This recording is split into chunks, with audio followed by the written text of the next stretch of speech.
نہ وہ باپ ہے نہ وہ بیٹا ہے، لم یکن لہ کفوا احد، اور کائنات میں ایک بھی ایسا نہیں ہے جو اس کی ہمسری کر سکے۔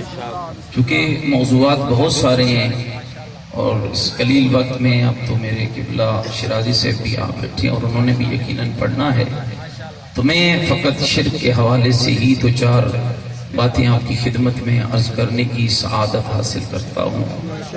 ایک ایسی ناسور بیماری ہے جو اس وقت جس کا سب سے زیادہ مقابلہ 1400 سالہ تاریخ میں آل محمد نے کیا ہے، آج افسوس کے ساتھ کہنا پڑ رہا ہے کہ وہی شرک ہمارے ممبروں سے بیان ہے، اور یہ ایک لمحہ فکریہ ہے۔ جس دین کو رب نے بنا کر بھیجا اور اتنے مضبوط ہاتھوں میں بھیجا کہ اس کو بچانے کے لیے جو کچھ آل رسول کو خرچ کرنا پڑا، آل رسول نے خرچ کیا، گھر تک لوٹا دیا۔ اور اگر آپ انبیاء اور ائمہ کی تاریخ کو پڑھیں، حضرت آدم صفی اللہ سے لے کر حضرت ابراہیم خلیل اللہ تک، اور حضرت ابراہیم خلیل اللہ سے لے کر محمد رسول اللہ تک، اور محمد رسول اللہ سے لے کر علی ولی تک، اور علی ولی سے لے کر اس غیبت کے دور تک، جتنا بھی کام انبیاء اور ائمہ نے کیا ہے وہ خدا کی وحدانیت کے لیے۔ اور میرے دوستوں بزرگوں، یہ یاد رکھیے گا، ایسا نہیں ہے کہ فقط ایک غلط فہمی ہے کہ آج کے دور میں شرک بہت پھیل رہا ہے۔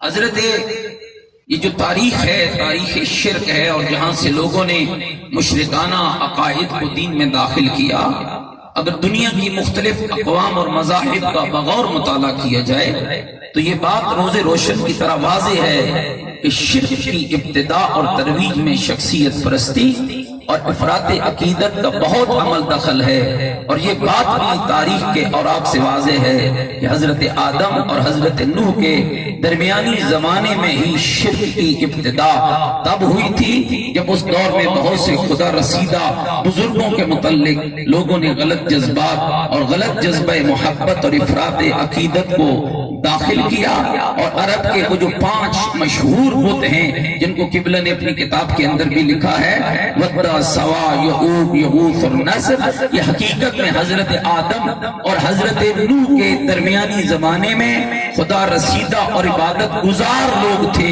لوگوں نے ان کے ساتھ اس قدر عقیدت کی کہ جب وہ دنیا سے گئے لوگ ان کی عقیدت میں تڑپتے تھے، لوگ ان کی عقیدت میں روتے تھے، اور اسی ضمن کے اندر شیطان نے اپنا کام کرنا شروع کیا۔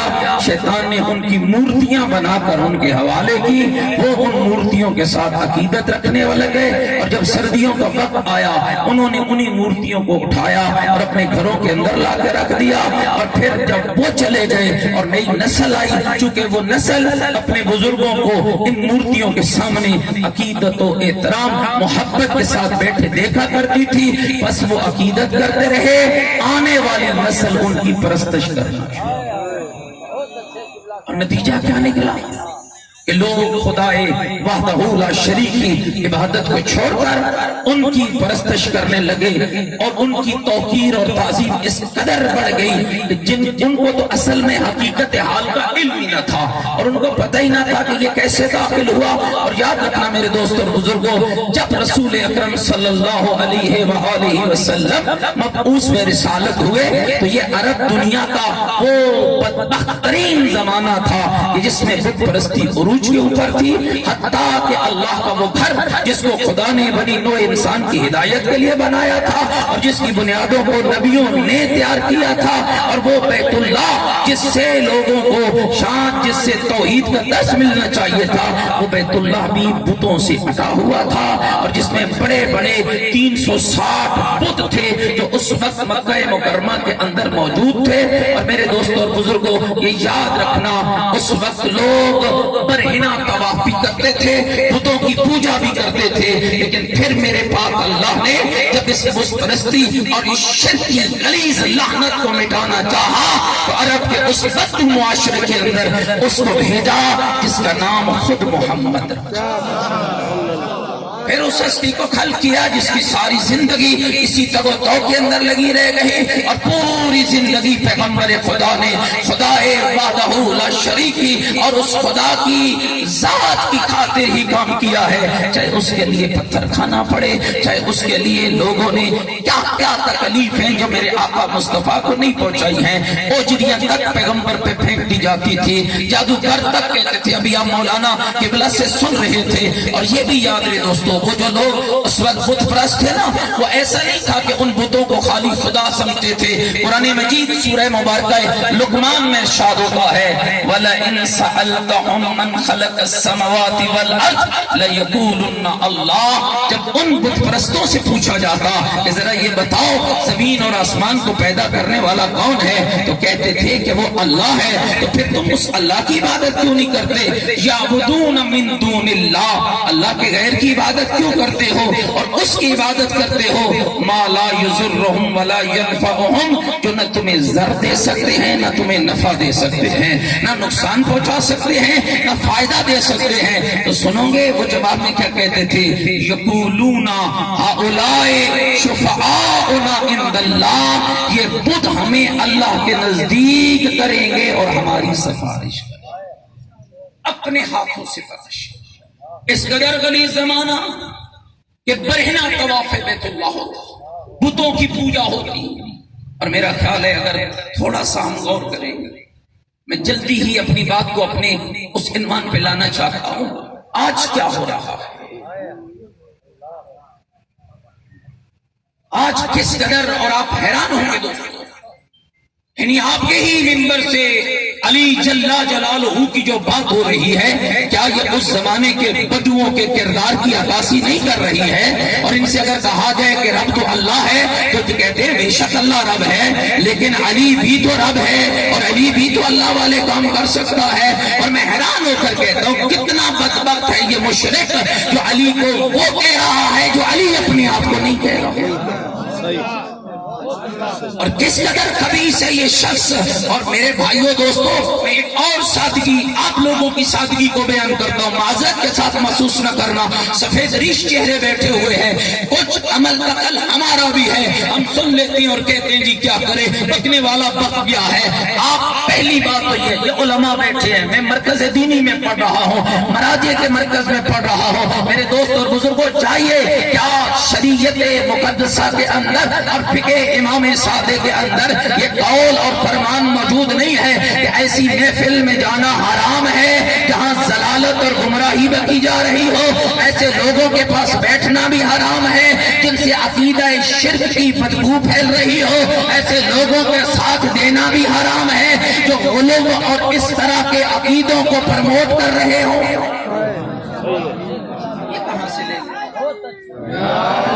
یہ کہاں سے لے لیا ہے میں نے کہ چلو بھائی کوئی بات نہیں ہے، ہم تو مجلس سننے گئے تھے، کیا شیعہ حیدر کرار آپ اس مجلس کو مجلس کہتے ہیں جس میں اللہ کی توحید کے بجائے آل رسول کے خدا ہونے کا اعلان کیا جائے؟ کیا آپ اس مجلس کو مجلس کہتے ہیں جس میں برملا قرآن کی آیات کی توہین کی جائے؟ اور آپ حیران ہوں گے، کل میں فیصل آباد میں ایک جلوس کے اندر خطاب کرنے گیا، مجھ سے پہلے ایک شخص کھڑا تھا اور پورے دھڑلے کے ساتھ کہہ رہا تھا کہ علی رزق دیتا ہے، علی بیٹے دیتا ہے، علی ماں کے رحموں میں تصویریں بناتا ہے، علی ہے جو میرا خالق ہے، علی ہے جو میرا رب ہے۔ اور اس وقت کو اتنا بھی حیا نہیں آیا ہے کہ میں کھلے بازار میں عزاداری حسین ابن علی کے لبادے میں آل رسول کے دین کی دھجیاں اڑا رہا ہوں، اور نیچے سے بیٹھے ہوئے آمکوں کی حالت یہ تھی کہ وہ ادھر بھی نعرہ لگاتے رہے۔ اور جب مجھے ممبر پہ آنے کا وقت ہوا اور میں نے وہاں ممبر پہ جا کر کہا کہ کوئی بھی وہ عقیدہ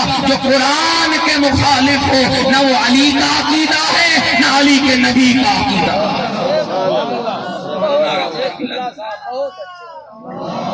ادھر بھی نعرہ لگا، اس کا مطلب ہے کس قدر کم عقلی ہے۔ یزید زندہ باد پھر بھی نعرہ، حسین زندہ باد پھر بھی نعرہ، یہ کہاں کی کم عقلی ہے اور یہ کس قدر کم عقل لوگ ہیں۔ یاد رکھیے گا میرے بھائیوں، جب تک آپ جتنے موضوعات دے لیں، ڈاکٹر افتخار صاحب نے تمام علماء کو دیے ہیں، جب تک آپ لوگ اپنے آپ کے ساتھ مخلص عقیدہ توحید کے ساتھ مخلص نہیں ہے، نہ وہ رسول کا مخلص ہو سکتا ہے، نہ علی کی ولایت کا مخلص ہو سکتا ہے۔ اللہ اکبر، یا رسول اللہ، یا رسول اللہ، زندہ باد۔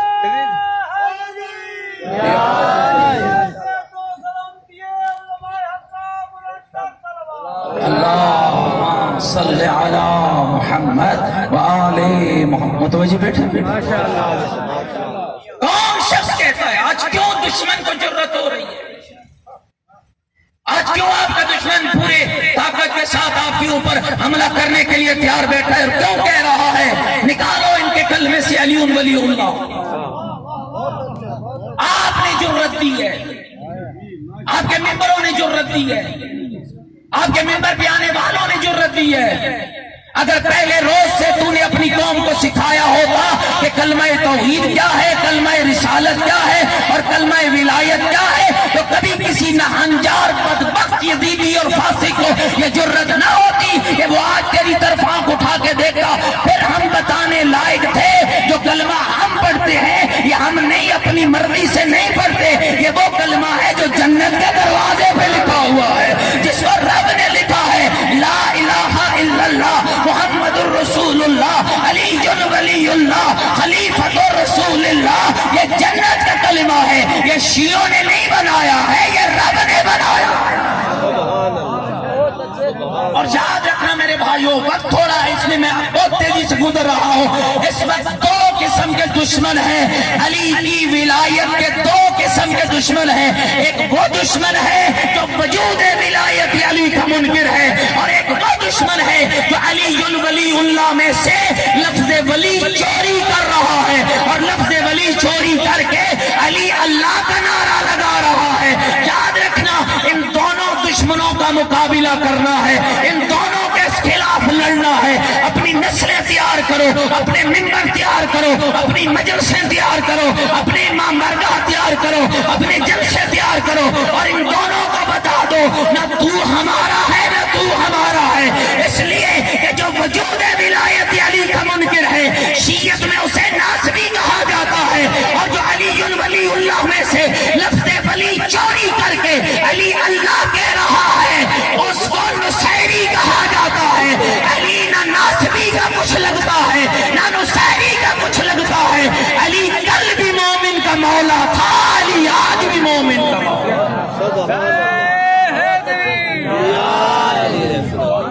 بچائیے اپنے نسل اس شرک کی لعنت، بچائیے۔ یہ ہمارا دل ہے، ہم نے تو اس رسم کو ادا کیا۔ آپ کون ہوتے ہیں اپنے دل سے بات کرنے والے؟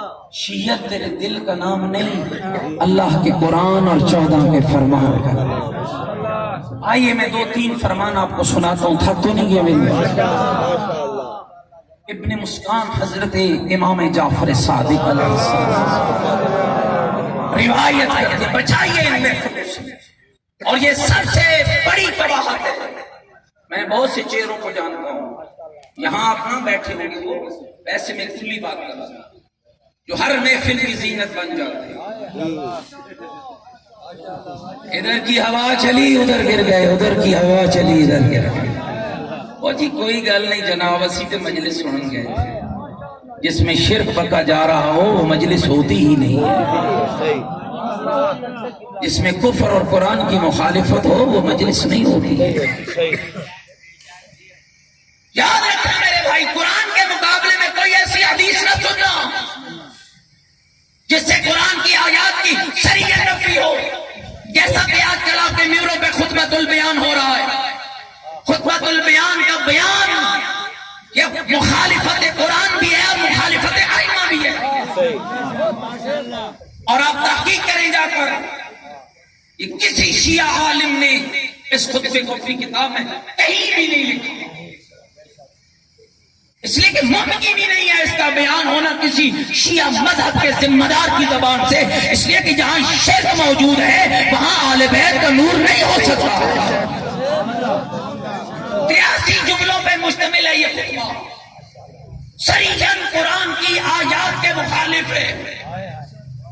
قرآن کہتا ہے لیس کمثلہ شیء، رب کی مثل کوئی نہیں ہے۔ قرآن کہتا ہے امن خلق السماوات والارض، بتا تو صحیح زمین اور آسمان کا پیدا کرنے والا کون ہے؟ وانزل لکم من السماء ماء، آسمان کی بلندیوں سے پانی گرانے والا کون ہے؟ فانبتنا بہ حدائق ذات بہجہ ما کان لکم ان تنبتوا شجرها، یہ اناج کھیتیاں انگوریاں اگانے والا کون ہے؟ قرآن کہتا ہے امن جعل الارض، تیری تڑپتی ہوئی زمین کو جائے قرار بخشنے والا کون ہے؟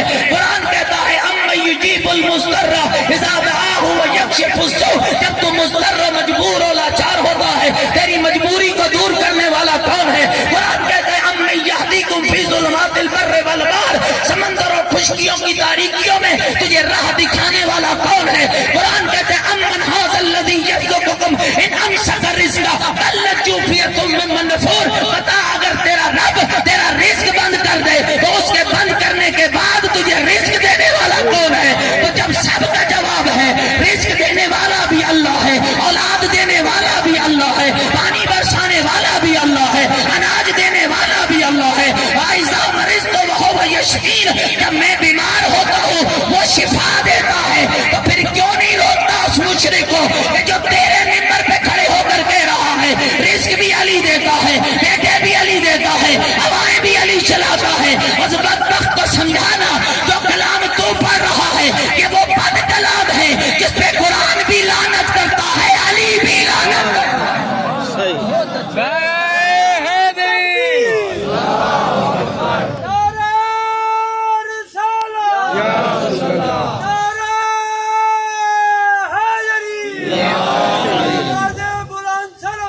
اللہم صلی علی محمد وآل محمد۔ ذرا میری طرف توجہ رکھیں۔ ابن مسکان کہتے ہیں میں نے امام سے سنا، امام نے سنیے گا جی، حدیث امام جعفر، لعن اللہ من قال ما فینا ولا نقولہ فی انفسنا، میں خدا اس پر لعنت کرے جو ہمارے بارے میں وہ کہتا ہے جو ہم اپنے بارے میں نہیں کہتے۔ میں امام کا کلام پڑھ رہا ہوں، متوجہ ہے۔ لعن اللہ من اذالنا عن عبودیت اللہ الذی خلقنا والیہ معابنا ومعادنا، فرمایا خدا اس پر لعنت کرے کہ جو ہم سے بندہ ہونے کو چھین کر ہمیں رب بنا رہا ہے، عبودیت ہم سے چھین رہا ہے۔ کہاں تک جاؤ گے؟ اور آپ حیران ہوں گے، قبلہ شیرازی صاحب آپ کی موجودگی میں عرض کر، دعائے کمیل تک کی مخالفت آپ کی منبروں سے، نہج البلاغہ تک کی مخالفت ہو رہی ہے، اور یہ اس لیے ہو رہی ہے کہ ہم سو رہے ہیں۔ کیوں جی علی کیوں روتے تھے؟ یہ مولویوں کا گھڑا ہوا کلام ہے۔ علی کو کیا پڑی تھی کہ علی رو رو کر کہتے تھے لا يمكن الفرار من حکومتک؟ علی کو کیا پڑی تھی کہ علی رو رو کر کہتے تھے یا سری الرضا اغفر لمن لا يملك الا الدعاء؟ علی تو معصوم ہے، کوئی شک نہیں، میرے مولا معصوم ہے، اور اس منزل پر ہے جہاں نہ تصور گناہ ہے نہ وقوع گناہ ہے۔ لیکن کیوں روتے تھے؟ یاد رکھیے، ایک رونا ہوتا ہے گناہ کرنے کے بعد، ہم سب روتے ہیں اس لیے کہ ہم گنہگار ہیں، اور جب گناہ کر کے رویا جائے تو قرآن اسے توبہ کہتا ہے، اور جہاں نہ گناہ ہو نہ تصور گناہ ہو نہ وقوع گناہ ہو وہاں اگر رویا جائے، جہاں توبہ نہیں ہوتی یہاں تقویٰ کی اعلیٰ منزل ہوتی ہے۔ اس لیے روتے تھے کہ وہ اعلیٰ منزل تقویٰ پر فائز تھے۔ کیا آپ اس بات سے انکار کر سکتے ہیں کہ علی امیر المومنین نہیں ہے؟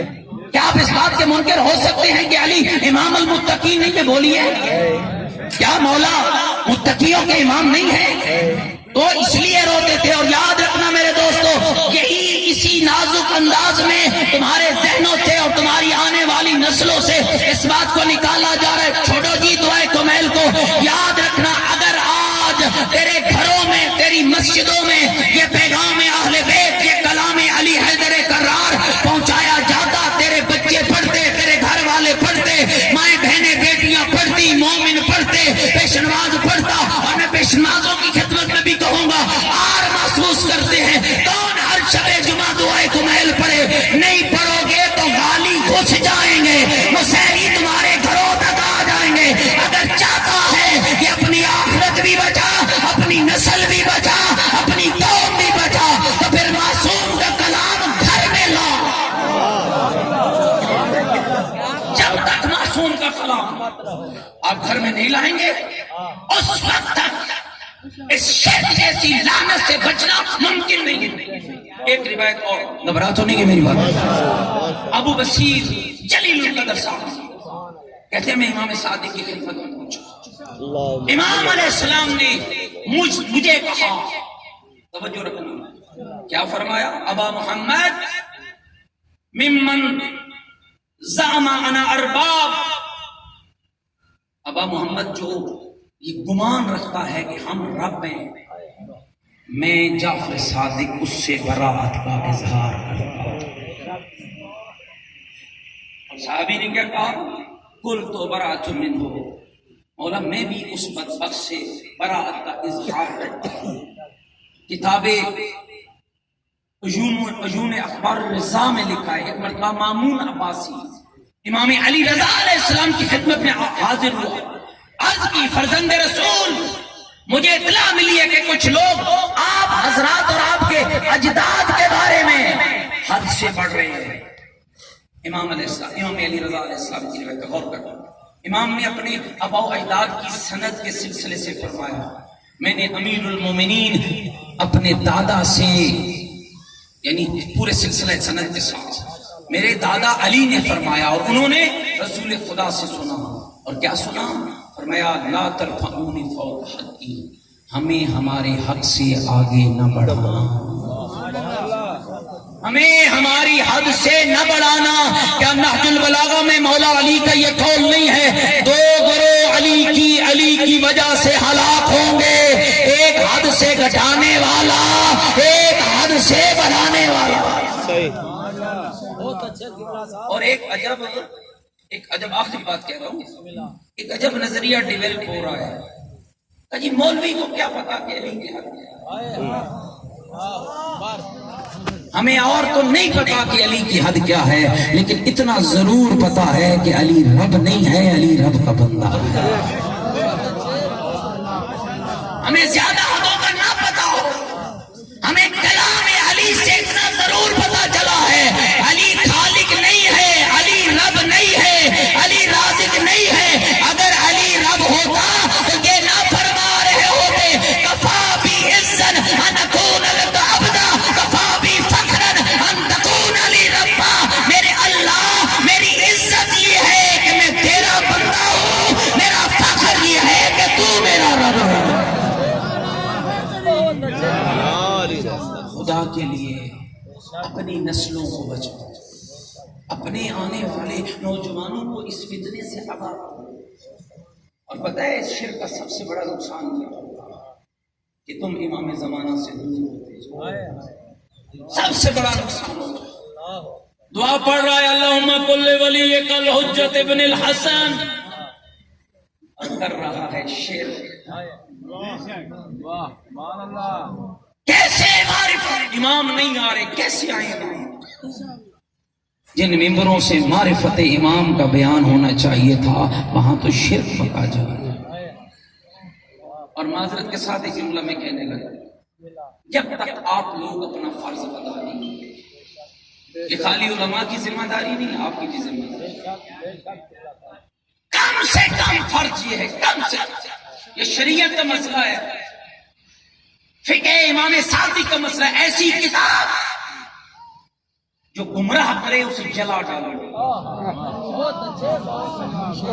ایسا مواد جو گمراہ کرے. ایسی کتاب اگر گمراہ کرے اسے جلا ڈالو، ضائع کرو. اب جو بندہ گمراہ کرے اس کے لیے کیا ہم چلو جلا تو نہیں سکتے ہیں لیکن اس سے دور تو ہو سکتے ہیں، اس سے برات تو کر سکتے ہیں، اور لازم ہے اور واجب ہے ایسی محفل کی زینت نہ بنے، چاہے وہ مسجد میں ہو، چاہے امام برگاہ میں ہو، چاہے محرم میں ہو یا سفر میں ہو، چاہے ربیع الاول میں ہو، چاہے کسی بھی نام اور لبادے پر ہو، چاہے وہ شرک برنے بکنے والا جناب کیپ پہنے ہو یا پیچھے اپنے 5 بندے کھڑے کیا ہوا ہو، چاہے وہ امامہ ہی کیوں نہ پہنے ہو، اگر شرک بک رہا ہے تو سمجھ لے وہ امامے کے اندر شیطان آیا ہے، وہ عالم نہیں آیا۔ ایسے شیطانوں سے اپنی قوم کو بچائیے، وگرنہ یقین جانیے وہ وقت بہت مشکل ہو۔ کیا سنتے ہو؟ جس جگہ سے ہر وقت شرک بتا گیا وہاں امام زمانہ آئے، اگر مقابلہ نہیں کر سکتے ہو تو پھر چھوڑ دو، امام کو بلانا چھوڑ دو، اور اگر بلانا چاہتے ہو تو تیاری کرو۔ اور امام کے بلانے کی تیاریوں میں ایک تیاری یہ ہے کہ اپنے عقیدے کو پاکیزہ بناؤ، ایسا عقیدہ بناؤ۔ وہ کہتا ہے کہ علی رب ہے، اور علی کا بیٹا سجدے میں سر کٹا کے کہہ رہا تھا رب وہ ہے جس کی خاطر میں حسین نے اپنا گھر لٹا۔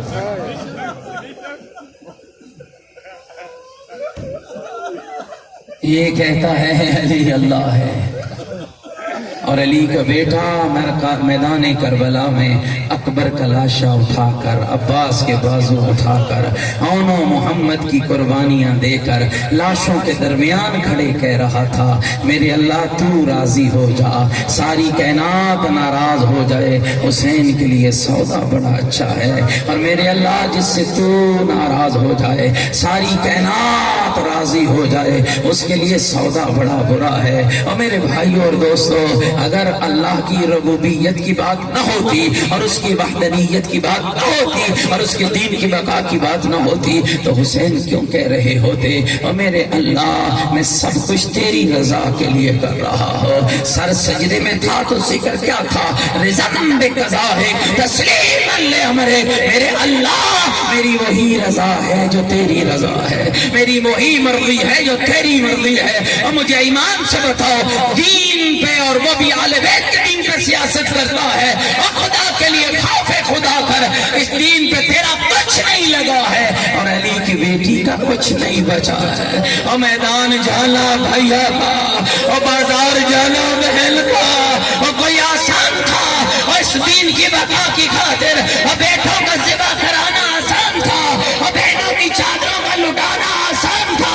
اور میرے دوست اور بزرگوں، وہ اتنی پیاری تھی بہنوں کی چادر، حسین ابن علی کو ایک بڑے سے خیمے میں بیویوں کو جمع کیا، ہر بیوی کے سر پہ چادر کو ڈالا، اپنی ابا کی پٹیاں پھاڑ کے غریب نے بہنوں کے سروں کو باندھنا شروع کیا۔ اور جب حسین کی بیٹی فاطمہ کی باری آئی نا، امام نے بیوی کا ماتھا باندھا، بچی نے پوچھا بابا ایسا کیوں کر رہے ہو؟ کہا میری لاڈلی اس لیے کر رہا ہو اگر میدان میں دوڑنا پڑ جائے، مرد دوڑے تو امامہ گر جاتا ہے، عورت دوڑے تو چادر اتر جاتی ہے، اور سارے مل کر کے کیا مولا حسین اور بہنوں کے سروں پہ اور پٹیاں باندھ کے ہوا کے زور سے چادر اترنے سے تو بچا لیا۔